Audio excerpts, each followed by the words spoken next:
Vor 4 Jahren haben wir das erste Mal zusammen gespielt und haben eigentlich, glaube ich, gleich beide Feuer gefangen. Ja, das war tatsächlich ein glücklicher Zufall, würde ich so nennen.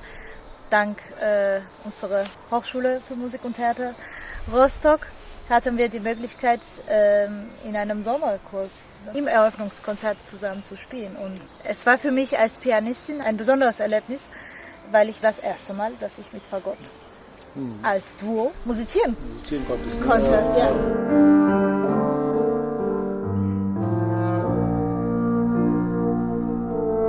Ja, nach unserem ersten gemeinsamen kleinen Auftritt kam die Idee, einen musikalischen Traum zu erfüllen, romantische Musik zu spielen.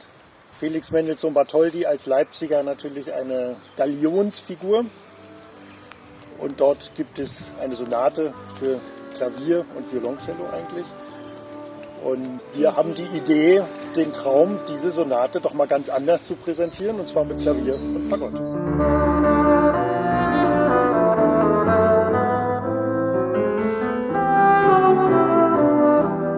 Fagott unterscheidet sich von seinen Klangfarben sehr von Cello, aber es bringt auch ganz neue Klangwelten in diese Musik hinein. Es ist sehr gesanglich geschrieben und fast bläserisch geschrieben. Die Phrasen lassen sich noch gestalten, man kann das mit einem Atem noch spielen. Ja, und der Klavierpart ist wirklich sehr, sehr anspruchsvoll.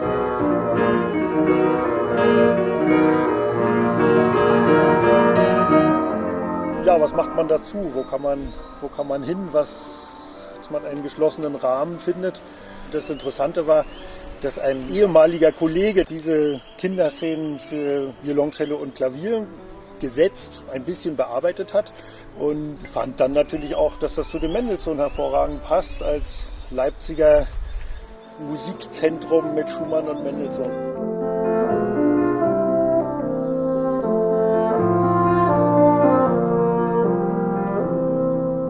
Für mich war das eine außergewöhnliche Entdeckung. Jeder Pianist kennt die Träumerei von fernen Ländern. Das sind ja Werke, mit denen wir aufwachsen als Pianisten, aber niemals in einer Fassung, wo man als Pianist die Melodie für sich abgibt. Ja. Zumal wir ja auch dann noch so ein bisschen geforscht haben mit den Tempi und festgestellt haben, also natürlich als Bläser, ich kann manche Tempi, die manche Pianisten spielen, würde man atemtechnisch gar nicht mehr spielen können. Und wenn man aber dann doch mal nachguckt, was haben so die Erstausgaben an Metronomzahlen, plötzlich geht das.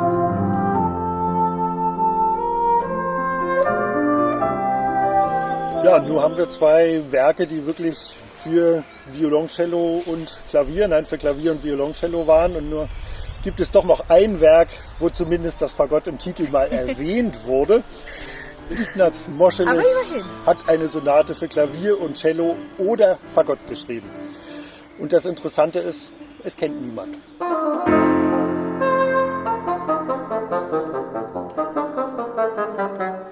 Ich finde auch, als Pianistin kenne ich Moscheles tatsächlich hauptsächlich mit seinen Etüden, Klavierkonzerten. Also so kann man natürlich auch in diesem Werk sehr genau hören, dass Herr Moscheles sehr gerne das Instrument Klavier bevorzugt hat.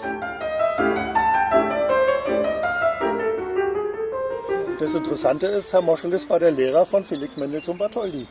So das haben wir ist ein also wichtiger Punkt. Ja, haben wir wirklich einen ganz engen Kreis von Leipziger Komponisten, die sich alle gekannt haben, die miteinander in Kontakt waren und haben plötzlich 3 Werke, ich sag mal so, die mit dem Fagott spielbar sind.